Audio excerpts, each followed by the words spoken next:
नमस्कार प्रिय विद्यार्थियों, हमने पिछले वीडियो में संज्ञा के विषय में पढ़ना आरंभ किया था। उसी विचारधारा को, उसी अवधारणा को आगे बढ़ाते हैं और संज्ञा के विषय में और जानने का प्रयत्न करते हैं। तो देखिए, मैंने संज्ञा को दो भागों में बांट दिया था, एक मूर्त और एक अमूर्त। अंग्रेजी में बात करें तो मैंने बताया था कि ये क्या है, कॉन्क्रीट नाउन और ये abstract noun. Concrete noun, abstract noun अंग्रेजी के हिसाब से। हिंदी में इनको मूर्त कह देते हैं, इसे अमूर्त कह देते हैं। मूर्त का अर्थ है जो दिखाई देता है, जिसे हम छू सकते हैं, जिसे हम चख सकते हैं, वो मूर्त है। और अमूर्त जो हमें दिखाई नहीं देता लेकिन है, जिसे हम महसूस कर सकते हैं, वो अमूर्त है, जिसे महसूस किया जा सके, जो भाव के स्तर पर है। तो मैं मूर्त से ही बात शुरू करूंगा। अब मैं मूर्त को दो भागों में बांट रहा हूं, एक व्यक्तिवाचक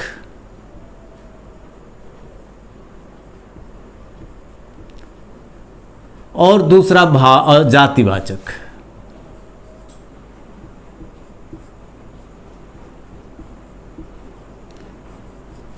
मूर्त जो संज्ञा का एक अवधारणा है, उसके हम दो हिस्से कर सकते हैं, एक व्यक्तिवाचक, एक जातिवाचक। और यही संज्ञा के भेद भी हैं, एक भेद व्यक्तिवाचक, एक भेद जातिवाचक।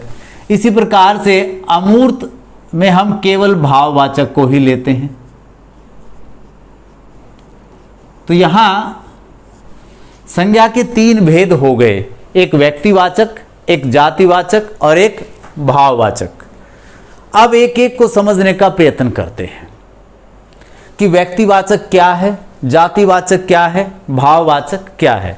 संज्ञा से यही एक प्रश्न बनता है, पहचान का प्रश्न, कि जो पद हमारे सामने रखा है उसे व्यक्तिवाचक कहें कि जातिवाचक कहें कि भाववाचक कहें।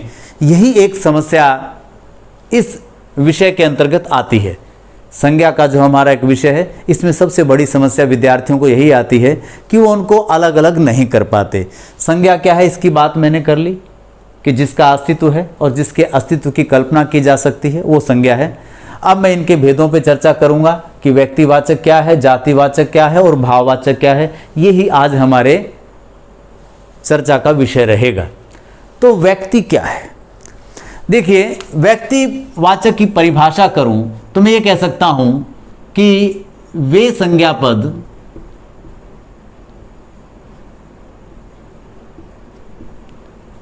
जो एक पदार्थ का बोध कराते हैं।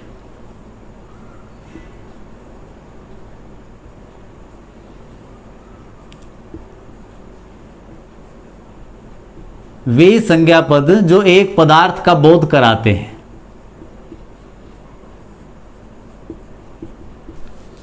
व्यक्तिवाचक संज्ञा कहलाते हैं।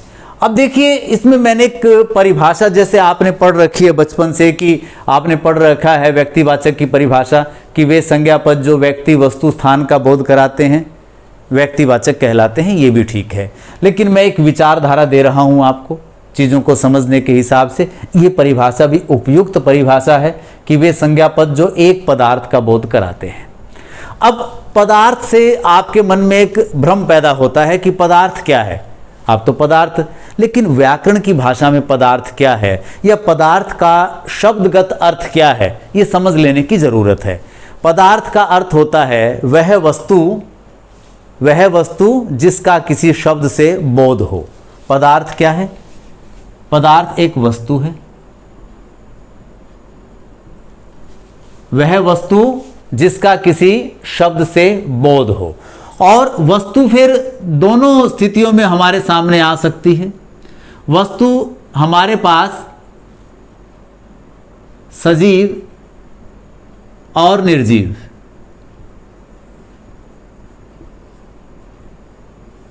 दोनों ही स्थितियों में हमारे सामने हो सकती है। वस्तु दोनों स्थितियों में, मैं इसको जड़ या चेतन कहूं, ये चेतन हो गया और ये जड़ हो गया। कहने का अर्थ है कि वस्तु हमारे सामने दो रूपों में आ सकती है। और व्यक्तिवाचक क्या करता है? एक पदार्थ का बोध कराता है, ठीक है जी। और पदार्थ का क्या, देखिए पदार्थ में क्या, वस्तु है। तो वस्तु की परिभाषा क्या है? जिसका अस्तित्व हो।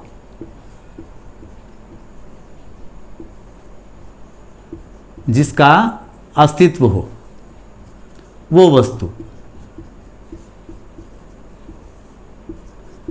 अब ये बात हमारी समझ में आ गई कि परिभाषा मैंने दी कि वे संज्ञापद जो एक पदार्थ का बोध कराते हैं व्यक्तिवाचक कहलाते हैं, और एक वस्तु मैंने कंसेप्ट लिया कि वस्तु जिसका अस्तित्व हो उसे वस्तु कहते हैं। और दो चीज़ जिसका भी अस्तित्व है वो दो रूपों में हमारे सामने है, या तो वो जड़ रूप में है या वो चेतन रूप में है। दो ही प्रकार से है, तीसरा प्रकार नहीं है। वस्तु का के दो ही प्रकार, या तो जड़ रूप में है या वो चेतन रूप में है, तो वस्तु है। अब मैं इसे साफ कर लेता हूं और अब हम कुछ उदाहरणों के माध्यम से बात को समझने का प्रयत्न करेंगे। ये कंसेप्ट आपकी समझ में आ गया होगा। आप इसको रोक कर भी इसकी परिभाषा लिख सकते हैं। और पदार्थ और वस्तु दोनों शब्दों के अर्थ को यदि हम नहीं जानेंगे तो फिर संज्ञा को समझना भी थोड़ा कठिन हो जाएगा। तो देखिए बात करते हैं। मैंने कहा राम,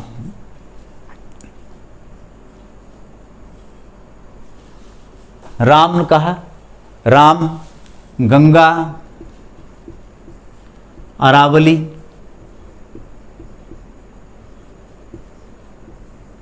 राम गंगा अरावली दिल्ली,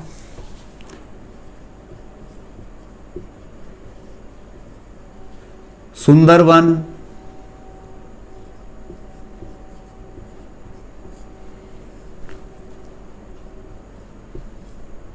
जिंदल अस्पताल,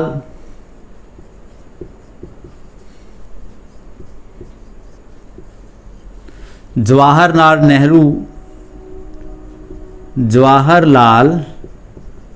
नेहरू विश्वविद्यालय,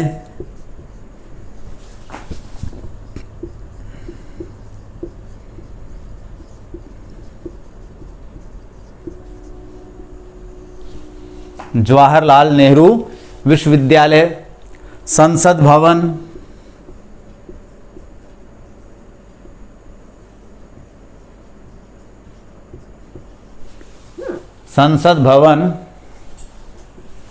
संसद भवन ईश्वर,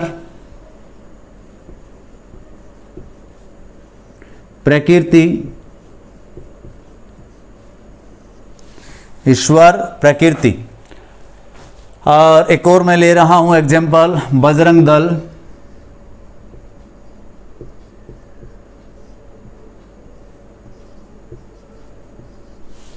बजरंग दल। तो इन पे बात करते हैं। व्यक्तिवाचक किसका बोध कराता है? एक का, एक पदार्थ का बोध कराता है। मैं यहां लिख सकता हूं कि एक का बोध, अनेक का नहीं है, एक का बोध। व्यक्तिवाचक को समझने की के अंदर एक खास सी जरूरत क्या है कि केवल एक का बोध कराएगा, और ये जो एक है ये दुनिया में विशिष्ट है, इस जैसा कोई दूसरा नहीं है, वो बिल्कुल अलग है, तभी वो व्यक्तिवाचक संज्ञा का हिस्सा है। यदि उस जैसा कोई दूसरा भी मिल जाए तो फिर वो व्यक्तिवाचक नहीं है। अब हम उदाहरणों से बात करते हैं। राम की बात करते हैं। राम अपने आप में दुनिया में अकेले ही हैं।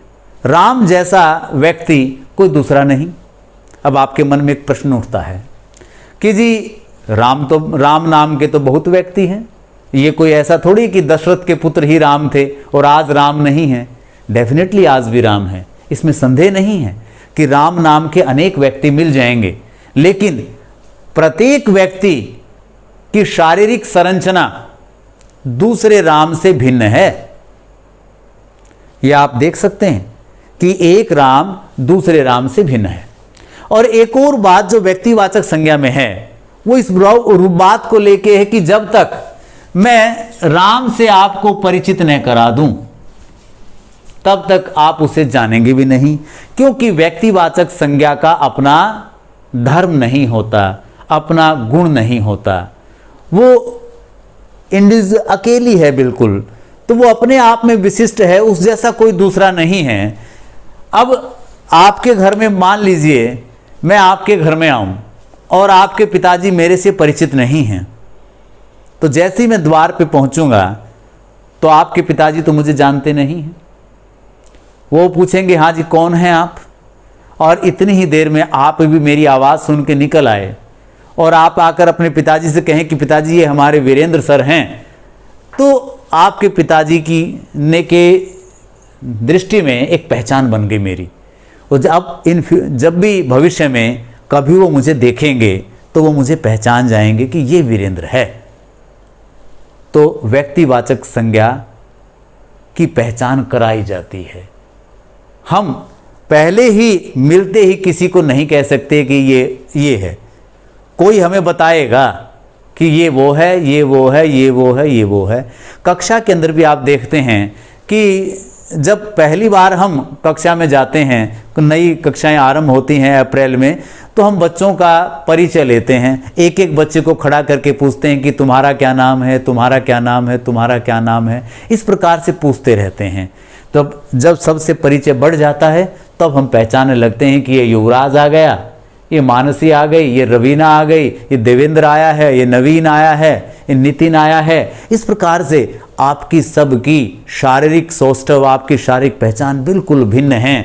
अब चाहे अमन नाम की 2 लड़कियां हैं हमारी कक्षा में, मान लीजिए काजल नाम की 2 लड़कियां हैं, सुनीता नाम की 2 लड़कियां हैं, लेकिन एक सुनीता दूसरी सुनीता से भिन्न है। उसकी आंखें, उसका चेहरा, उसके बाल, उसके डील डोल, उसका रंग भिन्न मिलेगा, दोनों का समान हो नहीं सकता, क्योंकि दुनिया में हर एक व्यक्ति दूसरे व्यक्ति से भिन्न है, फिर चाहे उनके नाम एक ही क्यों ना हो।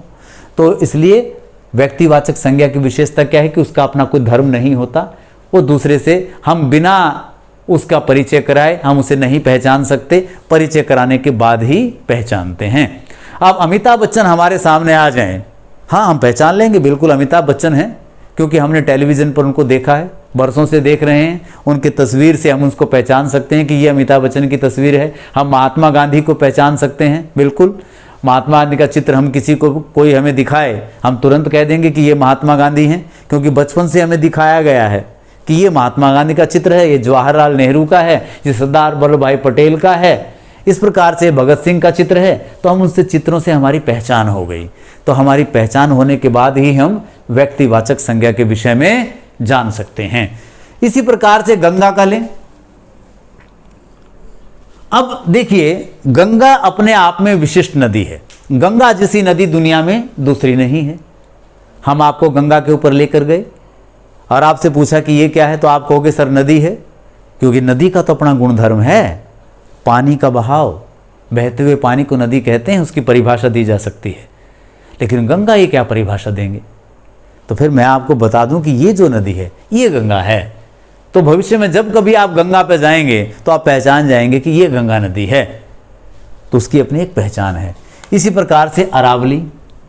अब अरावली एक पर्वत है और ये दुनिया के बाकी पर्वतों से भिन्न है। इसकी अपनी चौड़ाई है, ऊंचाई है, इसका अपना विस्तार है, इसकी ऊपर उगने वाली अपनी वनस्पतियां हैं। तो ये दूसरे पर्वतों से भिन्न है, अलग है, विशिष्ट है, इसलिए उसका अपना एक अलग नाम है। उसका अपना धर्म नहीं है। अरावली का कोई धर्म नहीं है, पर्वत का धर्म है, अरावली का धर्म नहीं। हम पहले झटके में हम पर्वत को देख के ये कह सकते कि हाँ जी ये पर्वत है, लेकिन कोई पूछे कौन सा पर्वत, ये पता नहीं जी कौन सा पर्वत, हम फिर बता दें कि भैया ये अरावली पर्वत है, देन आपकी पहचान बन गई बिल्कुल। इसी प्रकार से दिल्ली। अब दिल्ली शहर विशेष है, दिल्ली शहर के अंदर जो इमारतें हैं वो विशेष हैं। अब आपने कुतुब मीनार चित्र में ही देखा है, आपने संसद भवन चित्र में देखा है, आपने लाल किला चित्र में देखा है, आपने इंडिया गेट चित्र में देखा है। अब अगर मैं आपको ले जाकर इंडिया गेट के सामने खड़ा कर दूं और आपसे पूछूं कि भैया हम किस शहर में हैं, तो आप तुरंत बता देंगे कि सर हम दिल्ली शहर में हैं, क्योंकि मैंने किताब में पढ़ रखा है और मैंने चित्र देखा है कि इंडिया गेट जो है वो दिल्ली में है। तो दिल्ली जैसा शहर दुनिया में दूसरा नहीं है, दिल्ली अपने जैसा एक ही है। इसी प्रकार से सुंदरवन, अब वन तो बहुत हैं लेकिन सुंदरवन जैसा एक ही वन है।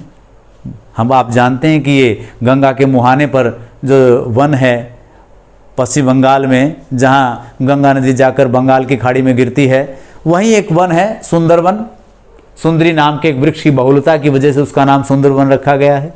तो उस जैसा वन दूसरा नहीं है, वो अपने आप में विशिष्ट है, अकेला ही है, पहचाना जा सकता है। ऐसे मैं बात करूं जिंदल अस्पताल, अब देखो यहाँ हम एक एक पद का प्रयोग कर रहे थे, 2 पद हो गए, यहाँ पर भी 2 पद हो गए हैं, जिंदल अस्पताल।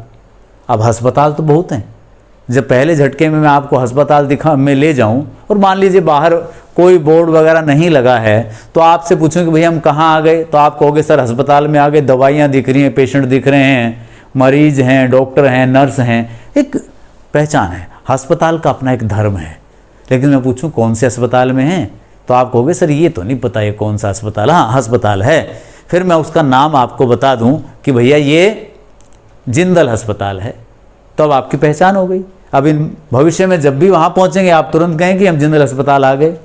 इसी प्रकार से जवाहरलाल नेहरू विश्वविद्यालय, अब विश्वविद्यालय तो दुनिया में हजारों हैं, लाखों भी होंगे, लेकिन जवाहरलाल नेहरू जैसा विश्वविद्यालय दुनिया में दूसरा नहीं है, क्योंकि उसका अपना एक संरचना है, अपने प्रकार की अपनी बिल्डिंगें हैं, अपने उनके कैंपस हैं, पेड़ पौधे हैं, अलग, बिल्कुल अलग है। वैसा कोई नहीं बना जैसा जवाहरलाल नेहरू है।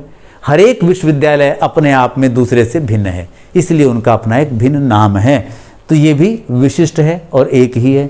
ऐसे संसद भवन, अब इमारतें तो हमारे देश में बहुत हैं, बहुत से भवन हैं, लेकिन संसद भवन जैसा दूसरा भवन नहीं है। चित्र देखते ही पहचान जाते हैं, पूछ लेते हैं हाँ बताइए ये कौन सी इमारत है, तो आप तुरंत कहोगे सर संसद भवन है। हम बच्चों को बचपन से दिखाते रहे हैं। अब ये ईश्वर और प्रकृति जो दुनिया में एक ही है, ईश्वर भी एक ही है तो वो भी व्यक्तिवाचक संज्ञा का हिस्सा है, और प्रकृति भी एक ही है, वो भी व्यक्तिवाचक संज्ञा का हिस्सा है। बजरंग दल, ये एक भिन्न बात मैंने की आपके सामने, बजरंग दल। अब क्या है बजरंग दल, अब दल तो बहुत हैं, कोई जनता दल, कोई और भी दल, लोक दल, बहुत सारे दल हैं, लेकिन बजरंग दल विशिष्ट दल है। उसकी अपनी एक गुणधर्म, उसका अपना एक अवधारणा है, अपना एक सिद्धांत है। तो ये एक बात और इसमें ऐड हो गई। अब बजरंग दल में तो बहुत से लोग होंगे, लोगों का समूह है ये, लेकिन उस समूह का एक विशिष्ट नाम रख दिया है हमने, बजरंग दल। ऐसी हमारी राजनीतिक पार्टियां हैं, हम कहें कि जनता पार्टी, हम कहें कांग्रेस पार्टी, हम कहें आप party, Bahujan Samaj party, Samajwadi party. अब ये पार्टी भी क्या है, एक जैसी राजनीतिक विचारधारा रखने वाले लोगों का समूह है, तो उनका अपना एक विशिष्ट पहचान है उस पार्टी की, तो वो अलग है, वो दूसरी से अलग है।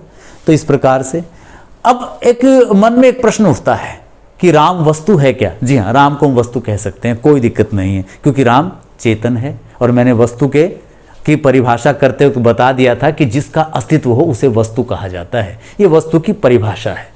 तो अस्तित्व मेरा भी है, मैं भी एक वस्तु हो गया, और अस्तित्व इस पेन का भी है, ये भी वस्तु हो गया। हम दोनों में फ़र्क एक ही है कि मैं चेतन हूँ और ये जड़ है, लेकिन वस्तु दोनों हैं। अब इसको आप व्यक्ति, वस्तु, स्थान में बांटें, वो आपकी मर्जी है कि दिल्ली एक स्थान है, वीरेंद्र एक व्यक्ति है, वो आपकी मर्जी है, मुझे उससे कोई आपत्ति नहीं। लेकिन अगर इसको इतना भी रखें तो कोई दिक्कत नहीं है कि संज्ञा के वे पद जो किसी पदार्थ का बोध कराते हो, एक पदार्थ का, पदार्थ एक का आपको जिक्र करना है कि जो एक पदार्थ का बोध कराएं वो व्यक्तिवाचक, एक वस्तु का बोध कराएं वो व्यक्तिवाचक, एक ही बात मुझे लगती है।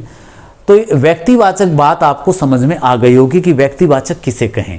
अब दुनिया में जिसका भी नाम है, हर एक वस्तु का अपना एक नाम है, तो व्यक्तिवाचक की श्रेणी में आ जाते हैं सभी मनुष्य। अब नदियाँ और भी हैं, यमुना है, गोदावरी है, नर्मदा है, ताप्ती है, कावेरी है जी, अमेजन है, रावी, चिनाब, झेलम, सतलुज, व्यास, सिंधु, ब्रह्मपुत्र।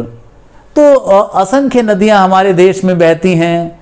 राम, श्याम, मोहन, सोहन, रमेश, सुरेश, सभी व्यक्तिवाचक हैं, अरावली पर्वत, हिमालय पर्वत हैं जी, इस प्रकार से रॉकी पर्वत, तो ये सब इनकी श्रेणी में आ जाएंगे। और भी दिल्ली है। अब सभी शहर, सभी शहरों के नाम, गाँवों के नाम, देशों के नाम सब इसी के अंतर्गत आ जाएंगे। अब भारत में कह दूं तो भारत जैसा देश तो दुनिया में दूसरा नहीं है, ऐसे अमेरिका जैसा देश भी दुनिया में नहीं है। ऐसी वन और भी हैं, सुंदरवन, नंदनवन, पता नहीं कौन कौन से वन, अस्पताल असंख्य है। तो इस प्रकार से बहुत सारे भवनों के नाम भी आपको याद होंगे। तो इस प्रकार से ये चलता है। लेकिन ईश्वर जैसा कोई दूसरा नहीं है, वो अपने आप में एक विशिष्ट है। ऐसी प्रकृति जैसा भी कोई दूसरा नहीं है। तो वो केवल व्यक्तिवाचक है, उनका जाति कुछ होती नहीं है। तो हम जातिवाचक की बात करेंगे। मैं थोड़ा सा इसे हटा रहा हूं क्योंकि मुझे जगह की ज़रूरत है, वो उतने में भी व्यक्तिवाचक ही रहेगा। अब देखिए जातिवाचक की परिभाषा क्या हो सकती है। वे संज्ञा पद जो किसी जाति या वर्ग का बोध कराएं। अब यहाँ एक बात मैंने लिख दी, जाति, और साथ ही मैंने ब्रैकेट में वर्ग भी लिख दिया। किसका वर्ग है ये? पदार्थ का वर्ग है। कि वे संज्ञा पद जो पदार्थ की जाति या वर्ग का बोध कराएं कि वो पदार्थ किस वर्ग का हिस्सा है। और जाति के अंदर एक खास बात क्या है कि इसका अपना धर्म है, इसका अपना धर्म होता है, इसका अपना गुण होता है। अब मैं बात करूं लड़का, मैं बात करूं नदी, मैं पर्वत, शहर, वन, वहीं से चल रहा हूं, अस्पताल, और कुछ भी नहीं बात करेंगे। ऐसी विश्वविद्यालय,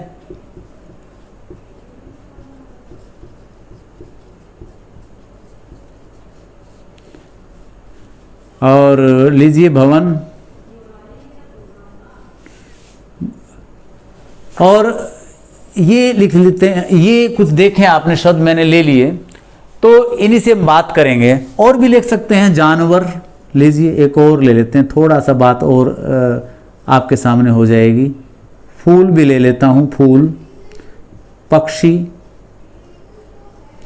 इनमें बात करते हैं कि जाति कैसे निर्धारित होती है। अब लड़का की मैं बात करूं तो लड़का एक जाति है। क्यों? क्योंकि लड़का का अपना एक गुणधर्म है, लड़के की अपनी एक पहचान है। राम एक लड़का है, ये भिन्न बात है।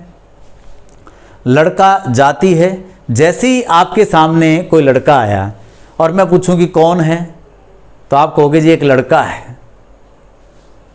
एक और आ गया, मैं ये कौन, आप कहोगे जी लड़का है। 10 आ गया, आप कहोगे जी लड़के हैं। अब आप उनको लड़का कह पा रहे हैं, लड़के कह पा रहे हैं, क्योंकि अभी आपको उनका नाम नहीं पता। शक्लों में भिन्न हैं, लेकिन कोई ऐसी बात है जो उनमें समान है। उनके अंदर ऐसा कोई गुणधर्म है जो समान है। 50 लड़के खड़े हैं, 50 लड़कों के रूप भिन्न हो सकते हैं, रंग भिन्न हो सकते हैं, हेयर्स, उनके बालों का अलग तरीका हो सकता है, कपड़े भिन्न हो सकते हैं, लेकिन उनमें कुछ ऐसा है जो एक ही जैसा है। एक ऐसा गुण है जो उनको एक वर्ग में रखता है। वो आप जानते हैं कि वो हमारे यहाँ लिंग की बात करें तो वो सब के सब पुल्लिंग हैं। मनुष्य जाति के अंदर वो पुल्लिंग की श्रेणी में आते हैं, ये आप जानते हैं। तो ये उसकी अपनी एक जाति, एक वर्ग हो गया लड़का। अब मैं इससे ही बड़ा एक वर्ग बना दूं, मनुष्य। मनुष्य एक वर्ग बना दिया। अब जब मैं मनुष्य की बात मैं करूं, आपके सामने 10 लड़के और 10 लड़कियां खड़े हैं और मैं पूछूं भी ये क्या हैं, आप कहोगे सर मनुष्य हैं। उन सब की एक संयुक्त पहचान है कि वो मनुष्य हैं, क्योंकि आप अच्छी तरह जानते हैं कि हम पशुओं से किस प्रकार भिन्न हैं। हम 2 पैरों पे चलते हैं, हम सबसे बुद्धिशाली जीव हैं, इस धरती पर सबसे बुद्धिमान हैं। हमारे हाथ हैं, हमारा मुंह भिन्न प्रकार का है, हमारी नाक भिन्न प्रकार की है, हमारी आंखें भिन्न प्रकार की हैं। तो हमारी आंख, नाक, कान, हाथों पैरों जैसा जीव धरती पर और नहीं है। पुरुष और महिला दोनों में कुछ समानताएं हैं कि दोनों के हाथ हैं, दोनों के पैर हैं, दोनों का मुंह है, दोनों की आंखें, कानें, नाक सब समान हैं। इसलिए वो एक ही वर्ग का हिस्सा भी हो जाते हैं और उस एक वर्ग का नाम हमने दे दिया मनुष्य। तो मनुष्य इसका एक बड़ा वर्ग हो गया। लड़का भी जाति है और मनुष्य भी जातिवाचक संज्ञा है, दोनों ही जातिवाचक संज्ञा हैं। अब नदी की बात करूं। अब नदी का अपना गुणधर्म है कि बहता हुआ जल नदी कहलाता है।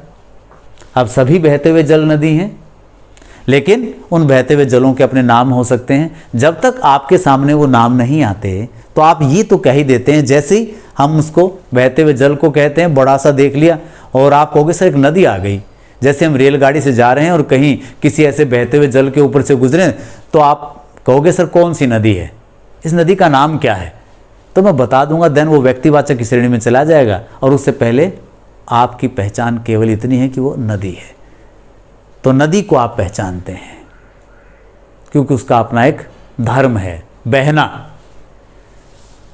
तो ये इस प्रकार से नदी अलग हो गया।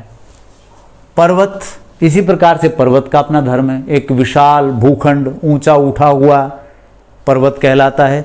सामान्य धरातल से ऊंची उठी हुई भूमि, बहुत ऊंची उठी जिसपे पत्थर हों, तो उसको हम पर्वत कहते हैं। तो बहुत से पर्वत ऐसे हैं। तो देखो इसका अपना एक धर्म है, ये पहचाना जाता है, इसे हम पहचान सकते हैं, हम पर्वत कह सकते हैं, लेकिन नाम नहीं बता सकते, नाम बाद में पता चलेगा। तो जातिवाचक जो है वो सामान्य रूप से पहचानी जाती है, उसकी एक पहचान है उसका, क्योंकि उसका धर्म है, इसलिए हम उसको पहचानते हैं। शहर, अब शहर की अपनी एक संरचना है, हमें पता है शहर ऐसा ऐसा होता है, गांव ऐसा ऐसा होता है। शहर में शहर की अपनी जटिलताएं हैं, शहर की संरचना है, शहर का एक परिवेश है। हम शहर में जैसे जाते हैं तुरंत कह देते हैं शहर में आ गए, और शहर से गांव में चले जाएं तो गांव भी लिख लो, चाहे यहाँ एक और हम यहाँ लो, मैं एक और एग्जाम्पल गांव का भी लिख देता हूँ। जैसे हम गांव में पहुँचते हैं हम कह देते हैं गांव में आ गए, क्योंकि हमें गांव का धर्म पता है, हमें शहर का धर्म पता है। दोनों के अंतर को हम जानते हैं, लेकिन उनका नाम नहीं जानते। नाम तब जानेंगे जब बताया जाएगा।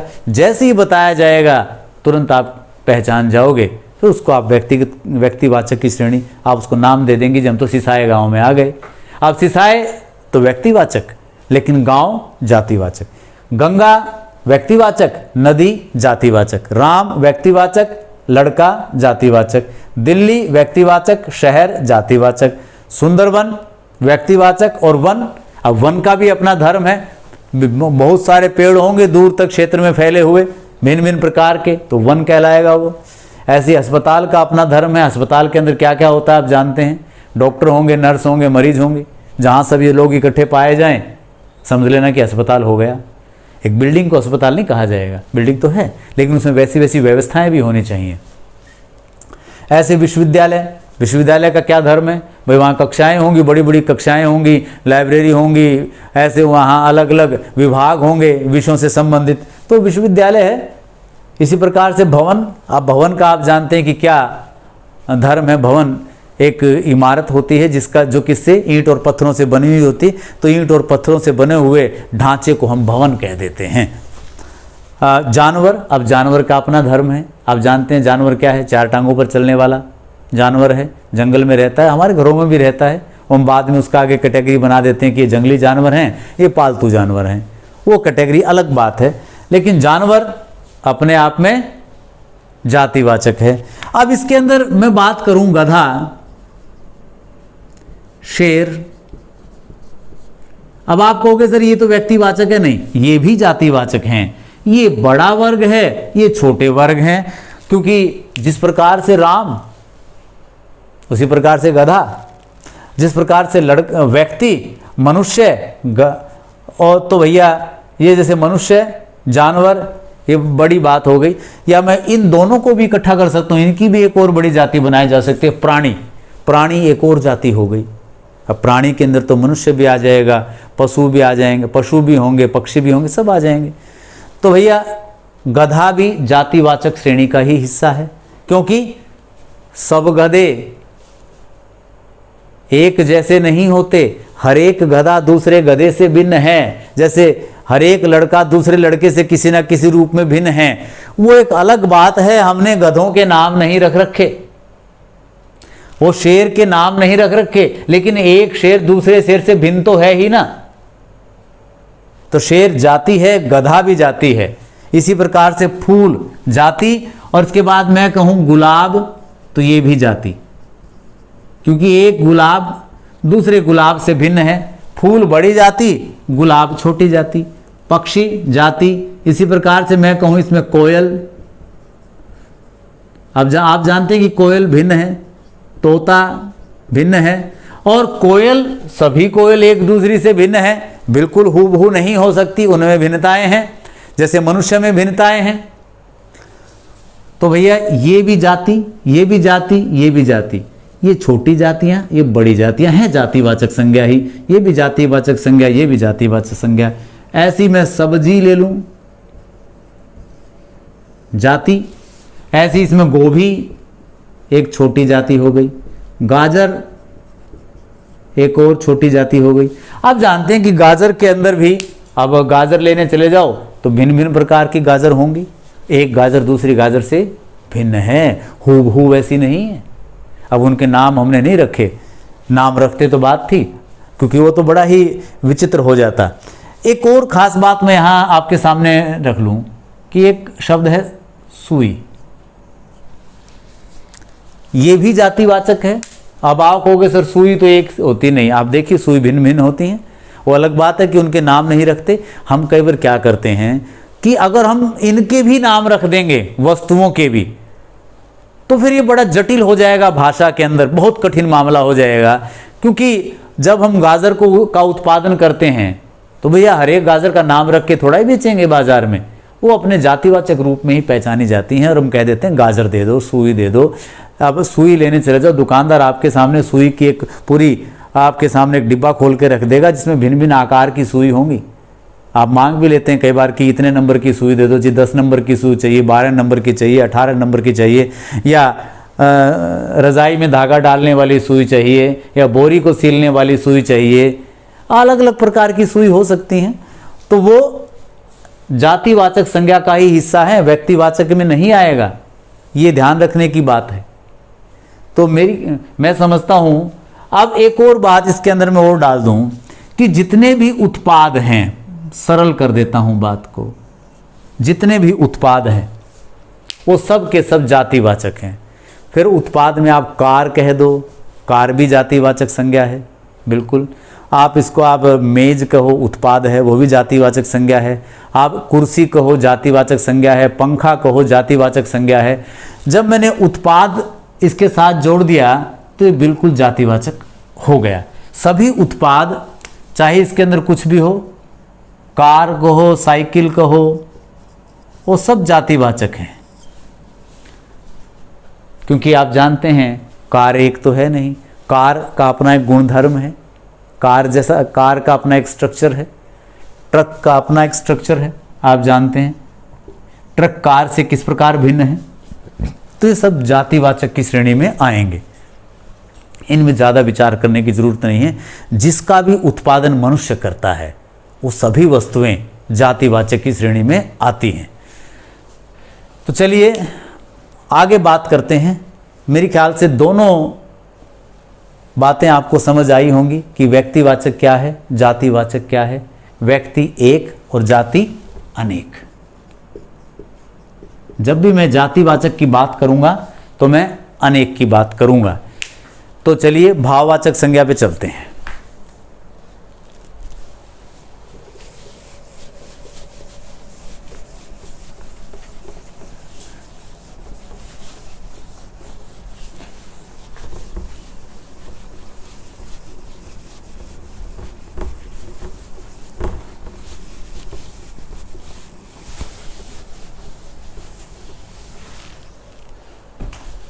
भाववाचक की बात करते हैं और इसके साथ ही फिर इसको टॉपिक को इसको हम विराम भी देंगे और इसका बाकी हिस्सा बाद में करेंगे। अब भाववाचक की पहचान क्या है, इसकी परिभाषा मैं कर दूं। अगर आपने पुस्तकों में पढ़ी भी है, मैं उसे गलत नहीं ठहरा रहा, वो भी सही बात है, लेकिन क्योंकि मैं एक अलग विचारधारा, एक अलग अवधारणा लेके चला था, मैं उसी बात को आगे बढ़ा रहा हूं कि वे संज्ञा पद जो पदार्थ के गुण धर्म का बोध कराते हैं,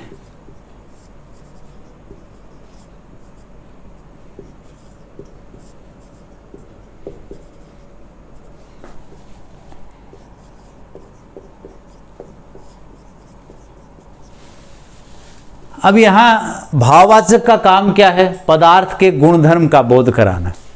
अभी देखिए, एक पदार्थ है पानी, पानी का धर्म क्या है, शीतलता। पानी का धर्म शीतलता है। एक पदार्थ है आग। अब ये बात तो हो ही चुकी है कि जिसका पदार्थ क्या है, वह जिसका किसी शब्द से बोध होता हो वो पदार्थ है, या जिसका अस्तित्व है वो वस्तु है। तो दोनों वस्तु तो हैं और पदार्थ भी। आग का धर्म है उष्णता। आग उष्ण होती है, आग का धर्म है उष्णता। और इसी प्रकार से सज्जन, सज्जन का धर्म है सज्जनता।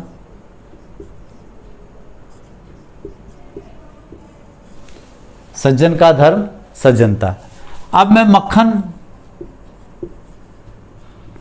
मक्खन का धर्म है कोमलता, कोमल होता है मक्खन। मक्खन का धर्म कोमलता। तो अगर आप देखें, अब इस प्रकार से अगर मैं कहूं लोहा, इसका धर्म है भारीपन, भारी होता है लोहा। तो ये इनके धर्म हैं। ये सभी भाववाचक संज्ञा है।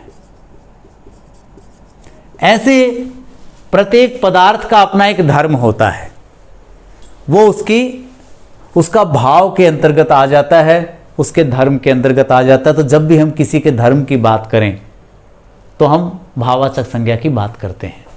जब भी किसी के धर्म की बात होगी, गुण धर्म की बात होगी, तो सीधा सीधा मतलब है कि हम भाववाचक संज्ञा पर जा रहे हैं। जैसे मैं कहूं कि चीनी, आप बताइए चीनी का क्या धर्म है? भाई चीनी का धर्म है मिठास। अब ऐसे ही नमक, अब नमक का धर्म क्या है? नमकीनपन। नमक नमकीन होता है, नमक से ही नमकीन शब्द बना है। नमक जब में ईन प्रत्यय लग गया, नमकीन बन गया। तो आप बताइए, एक शब्द है इमली, एक हमारा इमली पदार्थ है। अब इमली का गुणधर्म क्या है? खटास, खट्टापन। इस प्रकार से जो वस्तुएं हैं उनका अपना एक धर्म है, और वो जो वस्तुओं का धर्म जो है, पदार्थ का जो धर्म है, वही भाववाचक संज्ञा है। एक तो ये विचारधारा है भाववाचक संज्ञा को लेके, और दूसरी विचारधारा क्या है देखिए। तो जब भी आप किसी पदार्थ के धर्म की बात कर रहे होते हैं तो आप सीधा सीधा भाववाचक संज्ञा की बात कर रहे होते हैं। इसके अंदर एक तो मैंने ले लिया धर्म, दूसरी बात मैं करूं, अभी धर्म की बात हमने की, अवस्था। जब हम अवस्था की बात करते हैं तो भी हम भाववाचक संज्ञा की ही बात कर रहे होते हैं। अवस्था क्या है? नींद, रोग, नींद, रोग, सफाई,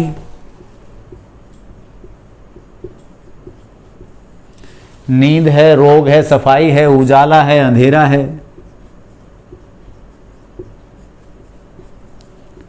अब आप पूछोगे कि सर ये अवस्था कैसे है, तो हम बिल्कुल इसकी बात करेंगे। बीमारी, बीमारी भी एक अवस्था है। पीड़ा। अब देखिए अवस्था का अर्थ क्या है, वो हमेशा एक जैसी नहीं रहती, उसमें परिवर्तन होता रहता है। नींद जागरण में बदल जाएगी, हमेशा नहीं रहनी है। रोग निरोग में बदल जाएगा, हम स्वस्थ हो जाएंगे, अवस्था है, बदल जाएगी। सफाई गंदगी में बदल जाती है, गंदगी फिर सफाई में बदल जाती है। तभी तो हम रोज़ सुबह सुबह घर को साफ करते हैं। सुबह घर साफ किया, सफाई हो गई, शाम तक फिर कुछ गंदगी आ गई, सुबह फिर साफ कर दिया, अवस्था परिवर्तन चल रहा है। जहाँ धर्म की बात है वो नहीं बदलता। आग का धर्म उष्णता है तो हमेशा रहेगा, लेकिन अवस्था में परिवर्तन आता रहता है। उजाला अंधेरे में बदल जाएगा, अंधेरा फिर उजाले में बदल जाएगा। बीमारी स्वास्थ्य में बदल जाएगी, पीड़ा सुख में बदल जाएगी। तो ये अवस्थाएं हैं, ये भी सब भाववाचक संज्ञा का हिस्सा हैं, जो अवस्था हैं। अगली मैं बात करूं अवधारणा।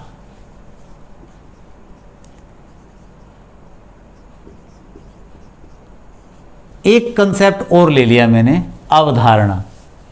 अब स्वतंत्रता एक अवधारणा है, एक विचारधारा है स्वतंत्रता, जिसको हम परिभाषित कर सकते हैं, एक कंसेप्ट है स्वतंत्रता। इसी प्रकार से संस्कृति है, ये भी एक अवधारणा है। इसी प्रकार से संविधान है, एक अवधारणा है, संविधान भी एक अवधारणा है।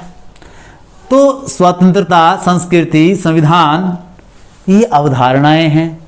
और जब हम किसी अवधारणा का नाम लेते हैं तो भी हम भाववाचक संज्ञा का ही प्रयोग करते हैं। इसी प्रकार से एक और कंसेप्ट में ले लूं, व्यापार। अब ये वो व्यापार ट्रेड नहीं है, इसको आप ट्रेड के अंतर्गत मत लेना। ये मतलब है एक्टिविटी से संबंधित हम बात करें। अब जैसे शब्द है चाल। अब चाल में क्या व्यापार है? अब ये चाल हो गई, ये चाल हो गई, ये व्यापार हो रहा है, कुछ चल रहा है। व्यापार का मतलब एक्टिव होना, गतिशीलता व्यापार है। चलना तो क्रिया हो जाएगी, और चलना से चाल हम कर देंगे तो वो भाववाचक संज्ञा हो जाएगी। ऐसी चाल है, ऐसे ही चढ़ाई है, सिंचाई है। अब आप समझ रहे हैं कि इनके अंदर एक व्यापार है। दौड़, ये भी आप समझ रहे हैं कि इसके अंदर एक्टिविटी है, व्यापार है। पढ़ाई एक व्यापार है, हो रहा है कुछ ना कुछ। इन पर अगर आप ध्यान दें तो इनमें कुछ ना कुछ हो रहा है।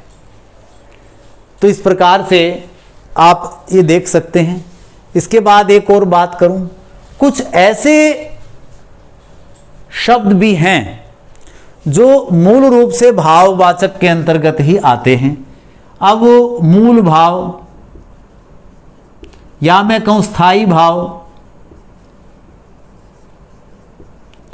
जैसे क्रोध,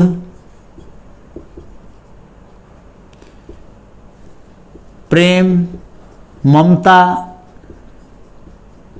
दया,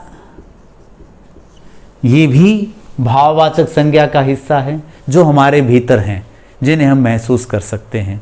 इसी प्रकार से कुछ और शब्द हम लें, लड़कपन, जवानी, बुढ़ापा, अवस्थाएं हैं, ये भी बदलती रहती हैं। बचपन जो है बाद में जवानी में, जवानी बुढ़ापे में, बुढ़ापा मृत्यु में बदल जाएगा। इस प्रकार से तो ये इस प्रकार से भाववाचक संज्ञा कार्य करती है कि भाववाचक संज्ञा क्या है? जो पदार्थ के गुणधर्म का बात करे, जो पदार्थ की अवस्था की बात करे, पदार्थ की अवधारणा की बात करे और व्यापार की बात करे। इस प्रकार से जब बात होती है तो वो भाववाचक संज्ञा का हिस्सा हो जाता है। अब मैं आज के इस चर्चा को यहीं विराम देता हूँ, क्योंकि अभी संज्ञा में बहुत बाकी है। अभी हम जातिवाचक संज्ञा के उपभेदों की चर्चा करेंगे और संज्ञा को और भिन्न प्रकार से समझने का प्रयत्न करेंगे। आज इतना ही। धन्यवाद।